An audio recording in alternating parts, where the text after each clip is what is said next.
Thank you so much for watching Landumc Goes There. Please subscribe and hit the like button and the bell notification button. True Romance is a 1993 romantic crime film that was directed by Tony Scott, and it was written by Quentin Tarantino.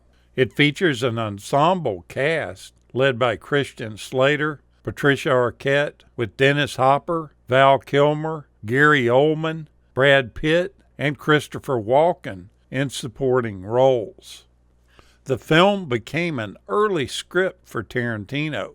He sold the screenplay in order to finance his debut feature film, Reservoir Dogs, from 1992.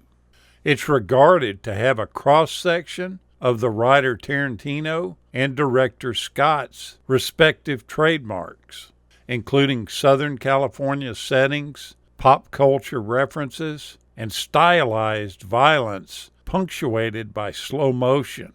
It was a complete box office failure when it first came out, but it did get positive reviews, and the critics ended up praising the dialogue, the characters, and its offbeat style. All of this helped earn it a cult following. It's now come to be considered one of Scott's best films, and one of the best American films of the 1990s. The storyline goes that comic book nerd and Elvis fanatic Clarence, played by Christian Slater, and a prostitute named Alabama, played by Patricia Arquette, fall in love. Clarence breaks the news to her pimp and ends up killing him. He grabs a suitcase of cocaine on his way out, thinking that it's Alabama's clothing. The two then hit the road for California, hoping to sell the cocaine, but the mob are soon behind them. The title and the plot are somewhat of a play on the titles of romance comic books, such as True Life Secrets, True Stories of Romance, Romance Tales, and Untamed Love and Strange Love. The genesis of the movie began with a 50-page script by Roger Avery, which was titled The Open Road. He described the plot as being about an odd couple relationship between an uptight businessman and an out-of-control hitchhiker who travel into a hellish Midwestern town together. When he had trouble finishing the script, he asked his friend and fellow video archives clerk, Quentin Tarantino, to give it a shot. After several weeks, Quentin handed him over 500 handwritten pages of what Avery described as a Bible of pop culture. Avery then took it, typed it, edited it, and worked with Quentin on further story ideas for it. Gary Oldman met with the director Tony Scott about the film and told him that he didn't have a chance to read the script that he had sent him.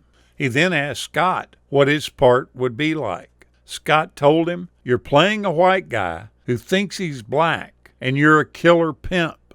Oldman laughed at him and immediately accepted the role.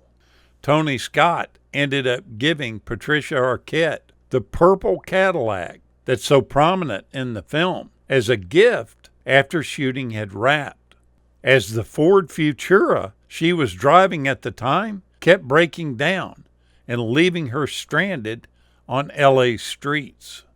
On the very first day of shooting, it became very clear that Christian Slater and the director had different ideas on how to play Clarence. So Tony Scott gave Slater a copy of Taxi Driver and told him to watch it as his homework.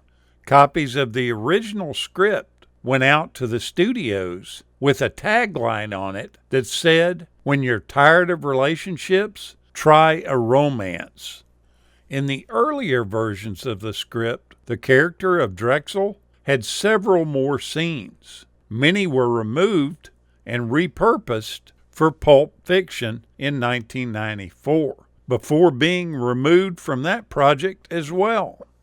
Oldman said he got the idea for Drexel's voice one day when he was in New York. He said he heard a kid talking outside his trailer, and he literally pulled him in from the street and said, "Read this dialogue and tell me what you think." He read a couple of lines and said, "That's good, but it don't fly. I wouldn't say that." He then said, "Well, what would you say?" And this kid helped him authenticate this character so it would show up properly on the big screen. The scene on the roller coaster was filmed over a total of 2 days. Michael Rappaport, unfortunately, has a real fear of roller coasters, and he also suffers from acute motion sickness. These were facts which no one knew about during the first days of filming. By the second day, the crew was prepared for this, and they definitely gave him something to calm his nerves. As a result of this, one can easily tell from cut to cut which day a particular moment was filmed by watching his face in the background. His expression goes back and forth from apprehensive to nauseous on the first day, to bland and oblivious of his surroundings on the second day. Now, casting could have been a little bit different. Drew Barrymore was the first choice to play the role of Alabama Whitman, but she was unavailable.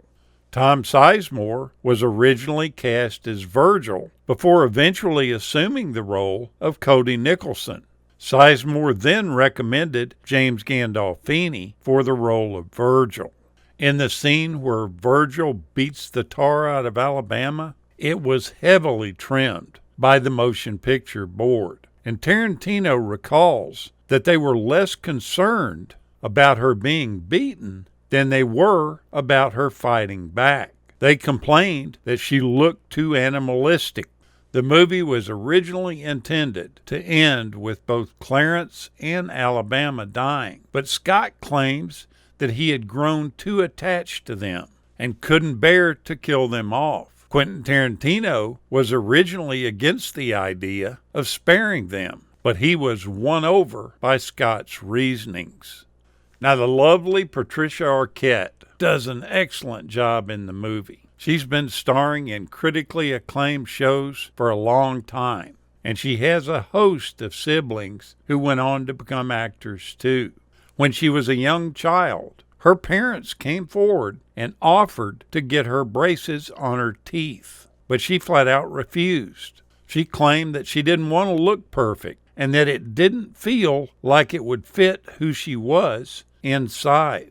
After all this being said about her teeth, she has a really natural smile, and there's nothing ugly at all about her teeth.